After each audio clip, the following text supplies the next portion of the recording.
Fui fallera mayor en 2017. Los actos que realicé durante mi año de fallera mayor son los típicos que se suelen hacer en los últimos años. Pues desde la presentación, nombramiento, proclamación, las galas, la semana fallera.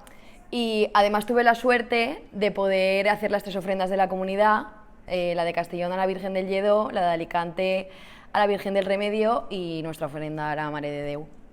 Además, en mi año fue el primero en hacer los premios Tío Morro, que le dieron el premio al inglés y a la huerta. Y la verdad es que fue un acto que me encantó porque fue súper emotivo, además fue el primer año y me alegré mucho de ser la primera, claro. Mi falla tenía como lema la deriva, el artista fue Alberto Rivera y era la cara de un corsario y arriba llevaba un barco con piratas y plantamos en sección especial y nos llevamos el 10º premio. El mejor momento de mi año, sin duda, y lo cuento siempre que me lo preguntan, fue el día del nombramiento aquí en el Casal, que es la primera vez que tú estás como fallera mayor delante de tu comisión.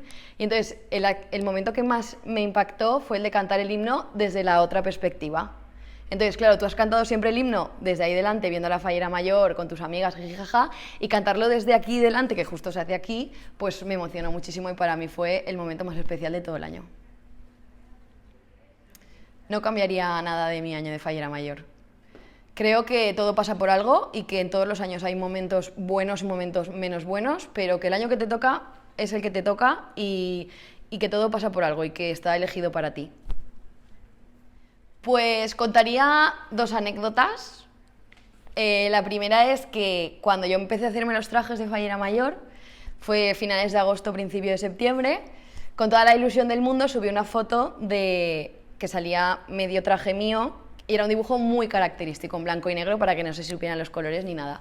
Y una chica de la falla me habló y me dijo que le habían vendido el mismo traje en el mismo color, bueno, lo hablamos, mismo color, traje idéntico, mismo año, estrenábamos las 2. Entonces, nada, estábamos en septiembre, noviembre era la presentación, exponíamos, me tocó ir a la tienda y volver a elegir tela, manteletas, puntillas, diseño, todo nuevo para el traje, que es mi traje rosa que tengo a día de hoy. Y la otra anécdota que contaría es que al pertenecer a sección especial ese año, me regaló conocer a que ahora es amiga, que es María Chaqués, y gracias a eso y al también haber estado preseleccionada con ella, años después contó conmigo para ser de su cor de amor de Ella fue Regina de Shows Florals. Pues a mi parecer, y bueno, y a ojos de mucha gente, en 2017 fueron las luces más espectaculares que se han puesto aquí en Malvarrosa. Nos las montó Máximo Mariano y se llevó el 2º premio, que para nosotros y a ojos de todo el mundo era un primero, y fueron increíbles, eran enormes. El día de la inauguración fue brutal, también uno de los actos más especiales de mi año. Además nevó la Malvarrosa ese día, porque pusieron un cañón de espuma y los efectos que hizo fueron brutales.